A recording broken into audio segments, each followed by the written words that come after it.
it gives me great pleasure to introduce my colleague and friend, Alandra Washington. Alandra has more than 25 years of leadership experience with both nonprofit philanthropic organizations implementing both place-based and national initiatives. And she has worked with children, youth, and families throughout the course of her life. She joined the W.K. Kellogg Foundation in 2002, and Alandra has served on numerous senior level roles throughout the W.K. Kellogg Foundation. She currently serves as Vice President for Transformation and Organizational Effectiveness, and she's responsible for overall integration of program operations and initiatives and drives change towards organizational performance and excellence. I'm thrilled to talk to my colleague and friend. Full disclosure, Alandra and I have known each other for more than 20 years. And I had the pleasure of working with Alandra in a Giving Circle project when I was working as a consultant for the Boston Women's Fund, and Alandra was our program director. So I'm very, very happy to welcome Alandra to join us this afternoon.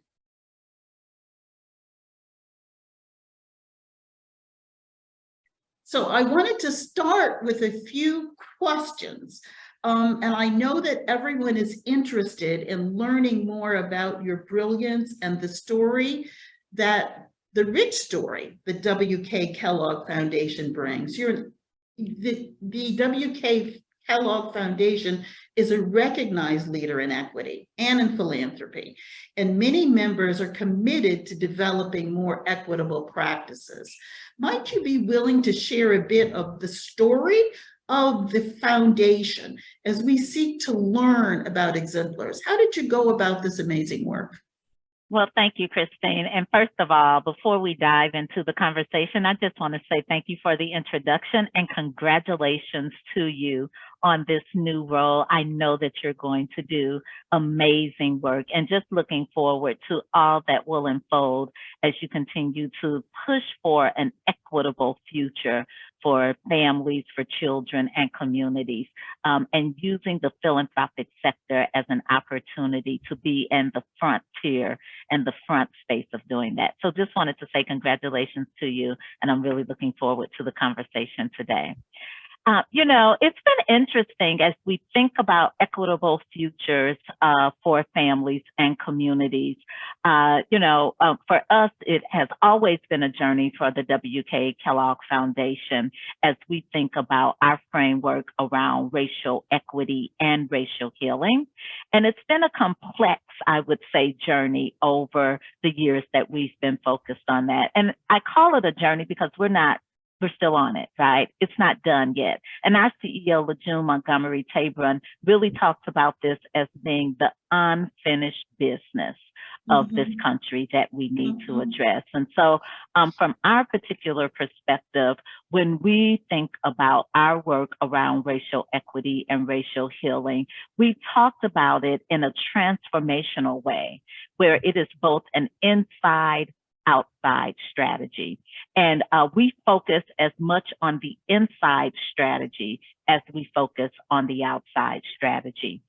The one thing that I would say that as we continue to even started to think about this work, we actually went back to our founder, Will Keith Kellogg, and really started to dig through his archives around what does it really mean from his particular perspective with all of the great work that he did in launching the foundation. And in that particular work, his focus is on the happiness, health, and well-being of children, but understanding that children live in families and families live in communities, and to be able to create an equitable future for all, you have to understand, and I think you said it brilliantly at the top of your talk, the interconnectedness of all of that happens across that ecosystem.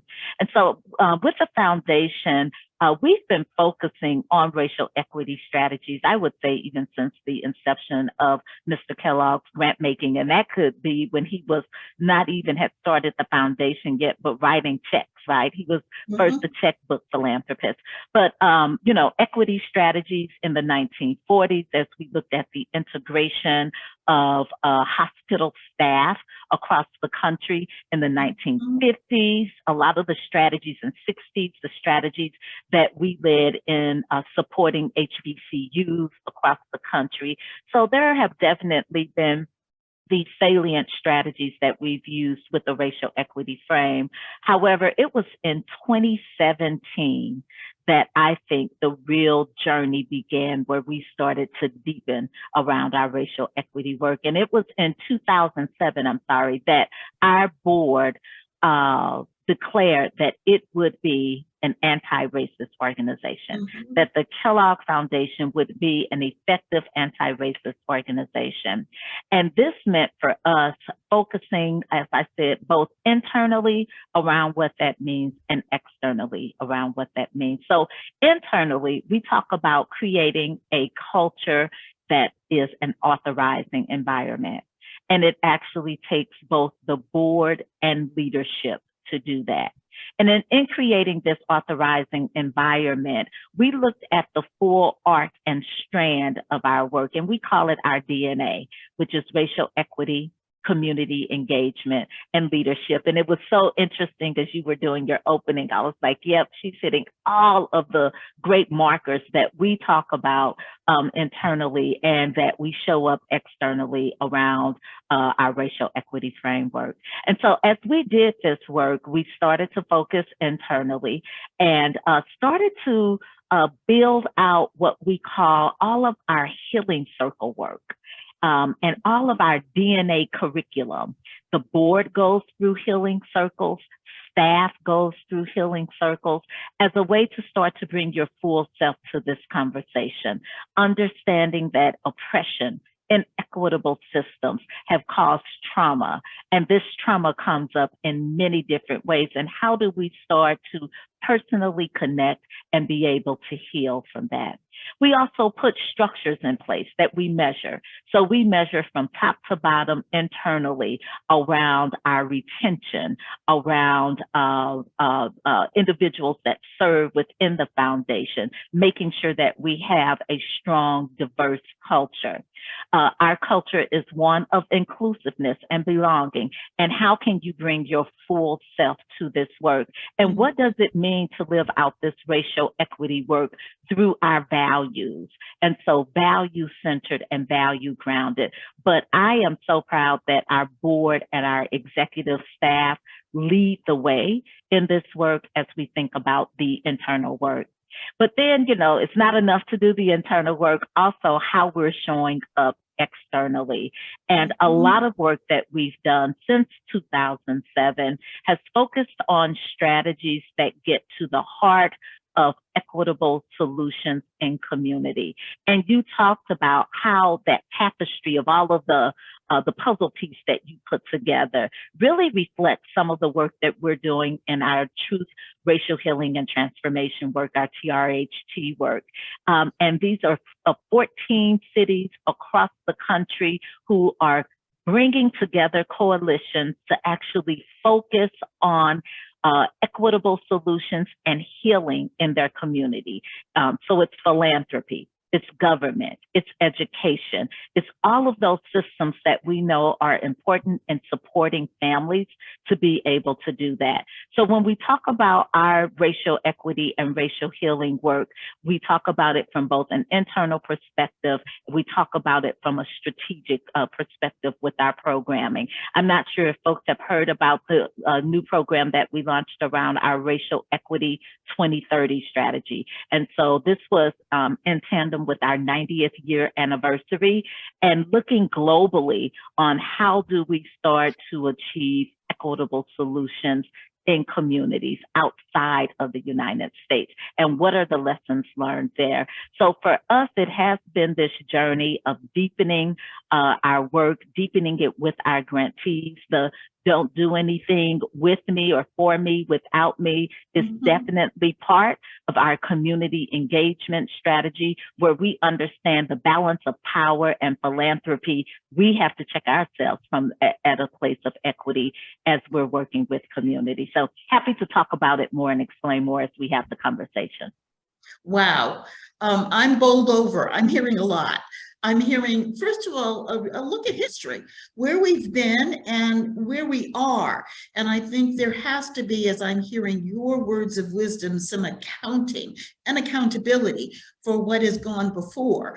I'm also hearing the complete engagement throughout the organization, if you will, from the treetop to the grassroots, or however people use that framework, because I'm hearing the board of directors has to be engaged, the executive director, president, senior leadership, every single person, and it's imbued throughout the culture. I'd love it if you would talk a little bit more about the racial healing process and how that is unfolding. I think it would be very interesting to understand for those of us who are interested in beginning this type of work, because I'm hearing it's both me work and we work. We have to look at ourselves and look at our collective implications. So might you talk a little bit more about the racial healing work, please? Yeah, thank you for that. And I really do think that this is the beauty of our racial equity strategy and how we've doubled down on our racial healing work. Our racial healing work is work that was started years ago with a dear friend and colleague, Dr. Gail Christopher, when she served at the Kellogg Foundation, and really helped to bring together across the country this framework around racial healing, and started to support Indigenous racial healing individuals across the country and community who were already doing this work. And so there are a cadre of racial healing practitioners that we have helped to support and develop in communities across this country who are working tirelessly around this work. And the framework is built on principles which we call touchstones. And they are a set of, I think, 8 to 12 principles and touchstones that we use that really talk about how we can bring our full selves to this particular space, understanding the need to be heard, seen, and valued around our experiences, the real opportunity to share those experiences without judgment, right? So coming to those spaces, facilitating the conversations that you're saying you want to lead as a leader with your network, but being able to have those authentic conversations which are grounded in trust, and trust being fundamental to the work of racial healing. And so we're supporting those racial healing practitioners across the country, and they are helping to move the needle in communities and bringing together unlikely partners in community to start to work on this work. But we also do it internally with those practitioners. You know, our board, we just had our board retreat last week in New Orleans, which was a fabulous board retreat, but they had time with our racial healing practitioners as a board to go deep in that particular space. And so the racial healing work really is an opportunity to not only think about the racial equity strategies and approaches that we use with our work, but also understanding it's both heart, mind, and spirit. And when you think about that racial equity piece, it really is, how do you start to heal from that trauma, and how do you partner with others to help you in that healing?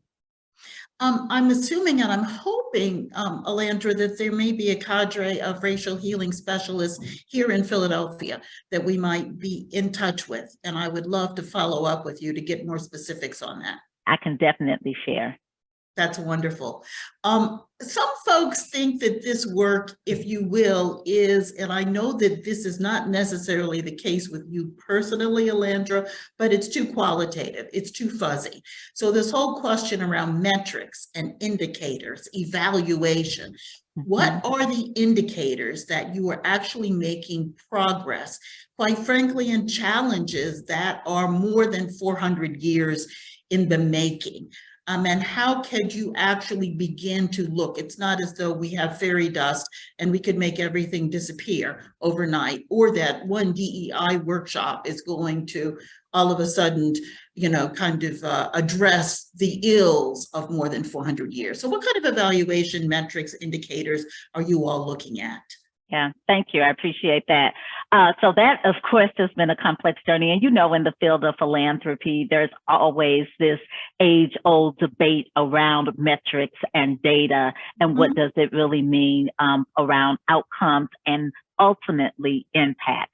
And I think for us, we definitely have built a robust system around that to look at both outcomes and impact, both quantitative and qualitative data. Our board and the organization utilizes a policy governance framework. And with this governance framework, the board is responsible for setting the ends of the organization. Our CEO is responsible for interpreting the means of how to get that done, and then moving forward with execution in that space. And with that particular piece, we have developed what we call our child level dashboard around our areas of employment equity, early childhood education, and health equity. And those are the pillars that we focus on related to our programmatic work. But looking at these child level indicators and dashboards, we're able to understand the progress that we've made in relationship to this work. But I will say that the thing that we lift up is systems change work, and equitable systems change work is generational work. And so it's not the turn of a switch. It's not one program here or one investment there, but it is really looking at how you transform systems. And so we are looking at this and in this for the long haul, but understanding that it's important to measure progress along the way. So with those child dashboard indicators, before the pandemic and right up a little bit while the pandemic was happening, we were tracking well across many of those measures, being able to disaggregate that data as we think about children of color and the places where those children of color are. And we have a place-based focus in relationship to some of those measures. We do work in Michigan, New Mexico as a place-based focus. Our work in Mississippi and New Orleans, also in Mexico and Haiti. And so looking at and disaggregating that data around the income and impact has been extremely important, but also, of course, collecting that qualitative data that helps to help us understand the context, unpack the story, understand what's behind the numbers that we see in relationship to that data. It was interesting. I was watching the news this morning. I'm not sure if others seen the slide that they talked about our children have taken related to math and reading. And it's at levels that they haven't seen since 1990. Due to the pandemic. And so we know that there is still so much more work to be done, but we have this robust system where we track, we collect, but then we have the conversation with our grantees and with our communities, because it's not us just collecting that data to have it in the foundation to make decisions, but then how are we sharing that data and learning with the community, and the community informing us around what are the challenges, what are the pivots that we need to take. And we did quite a few pivots, especially at the height of COVID, but that all came from strong community engagement and voices from our grantees. it is clear that our network has a great deal to learn from you, and I will be following up on the evaluation and indicators, because that is a bear, but it sounds like you all have kind of cracked the code and see some promise here. I also appreciate what you were saying about the disparities and inequities in reading scores and math scores, and I too saw that article. It also accompanies this whole issue around community violence, which is a challenge both here in Philadelphia and across the nation. And I'm curious, what words of wisdom might you lend to us? A number of our funders have been very concerned with this issue. We will have a discussion a little bit later on this afternoon, and I'd love to hear any words of guidance or wisdom that you might give to us as we begin to be more intentionally focused on violence in community. Yes, I appreciate that. We too have been concerned about the violence that we're seeing in communities. And, you know, I would just first like to offer up thoughts and prayers for the recent shooting on last evening or yesterday in St. Louis, Missouri. Yeah. Very near and dear to my heart. That's the metropolitan area and region that I grew up in. And so just thoughts and prayers out to that community and to the region as they grapple with another yet school shooting and violence that's happening. And, you know, when we think about that, we really talk about and really can't decouple trauma and violence. And when we think about the violence, we know and understand that there are stressors and trauma that is happening in community, and especially with our young people in community at a level that we see that isn't going away. And so how do we really start to think about and address that trauma? And, you know, we talk about violence as maybe sometimes a singular issue.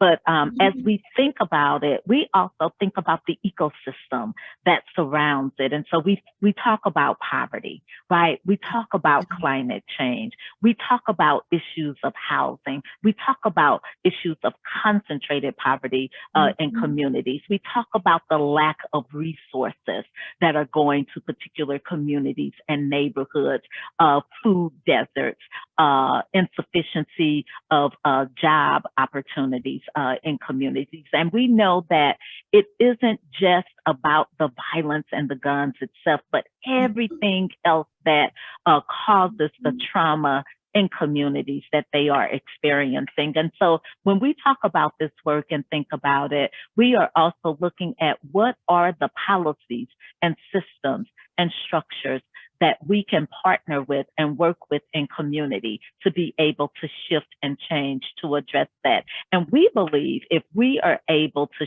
shift those systems where people can have equitable access to jobs, where there is quality early childhood education for every young person in a community, where we understand that health equity and maternal child health is extremely important to communities and how they experience community.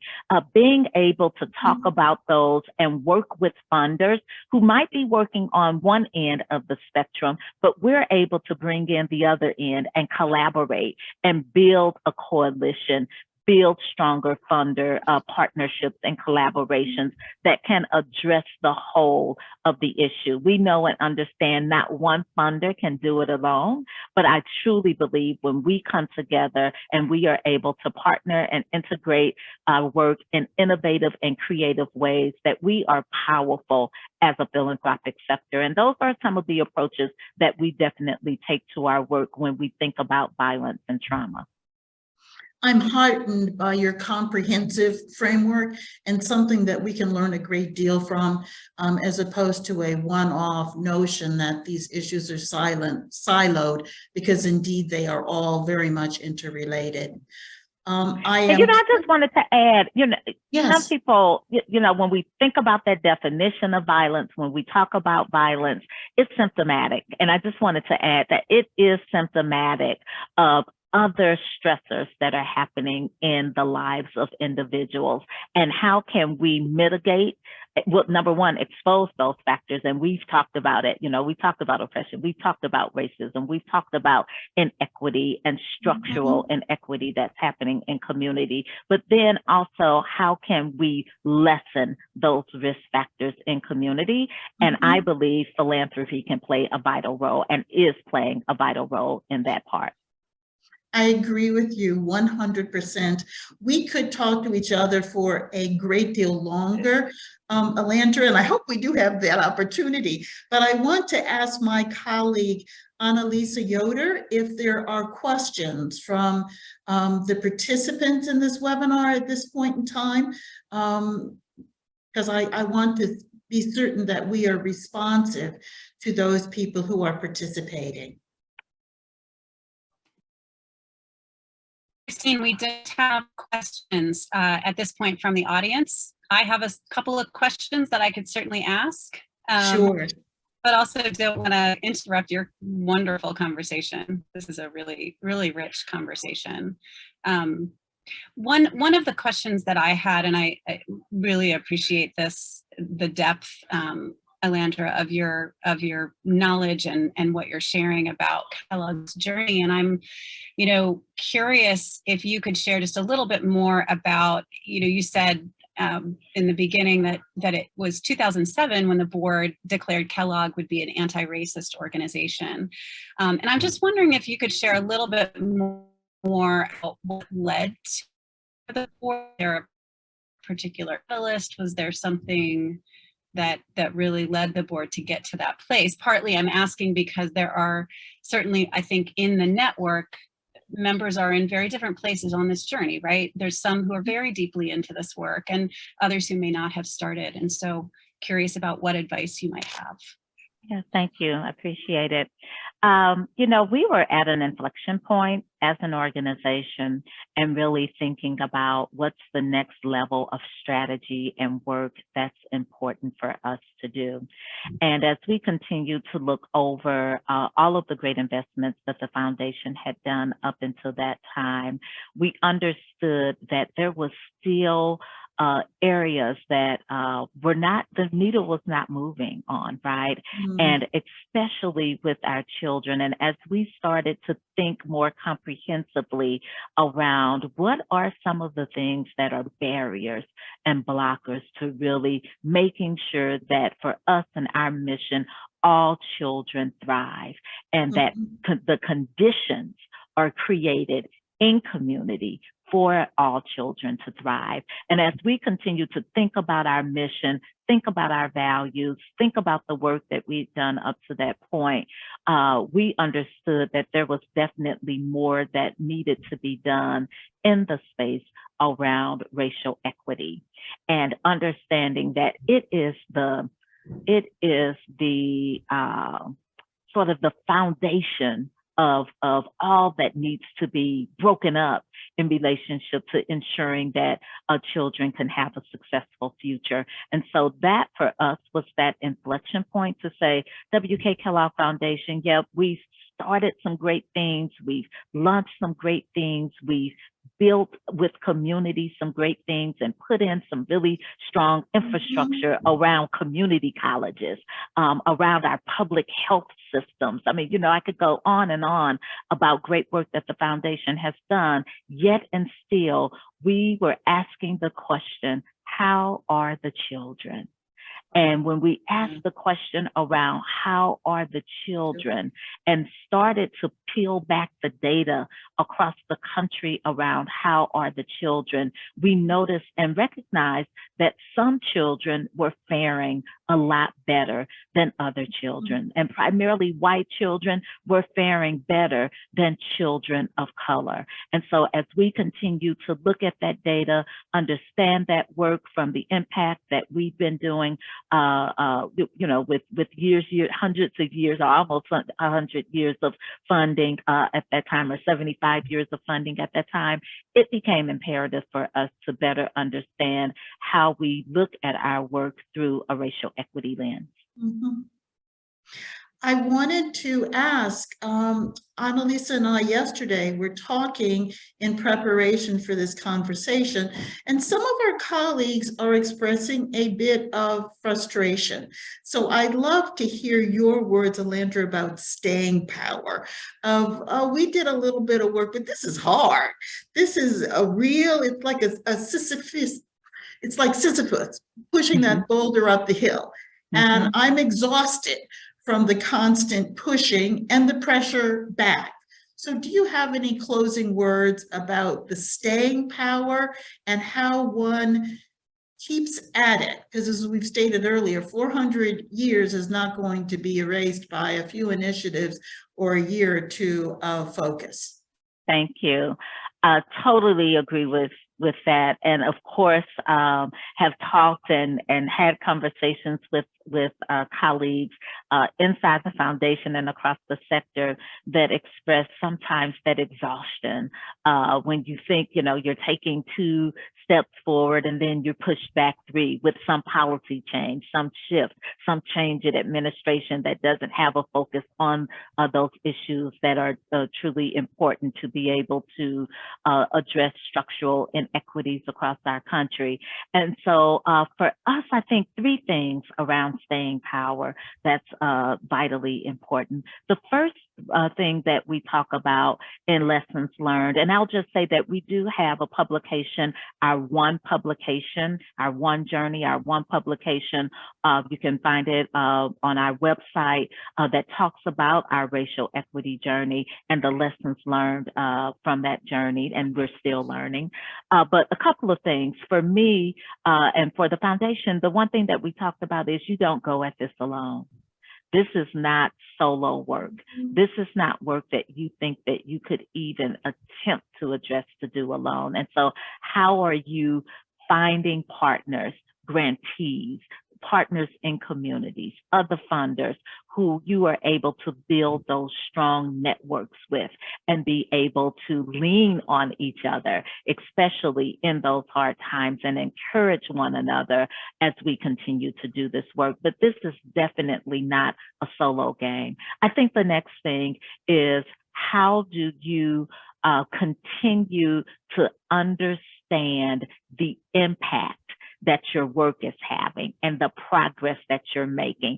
And sometimes that can be small things, and to celebrate those small impacts, to celebrate that small influence. If it was that one policy change that you were able to get down at the community level that made it better for all children to get early childhood education slots filled within that particular community, that is definitely a win. And so celebrating those small wins and understanding you have to have those small wins and that momentum that leads to the larger systemic change that we want to see in our communities. And then the last thing that I would definitely say for staying power is being able to talk about and share your journey and your lessons learned with others. And I am always so encouraged when, I'm at a conference or, speaking somewhere, speaking engagement, but being able to share that, and how many people want to better understand and have the opportunity to just even discuss and unpack some of the things that they are experiencing. So not keeping this bottled up into yourself, but definitely this is a we game, as you said earlier, Christine, and the power, I always call it, and Christine knows that I am a Methodist minister, I always call it the power of the testimony, right? Being able to share those lessons learned and share the experience, and share when you aren't feeling so good about what's happening, but being able to connect with others and share also helps to strengthen and provide that staying power. Well, unfortunately, our time is coming to an end, but we will continue this conversation. I want to thank my friends and colleagues, Annalisa Yoder, and a special thanks and gratitude to you, Alandra Washington. I am thrilled to have had this opportunity. You have offered so much wisdom and grace and insight. Thank you very, very much. Thank you so much. Enjoyed the conversation. Thank you.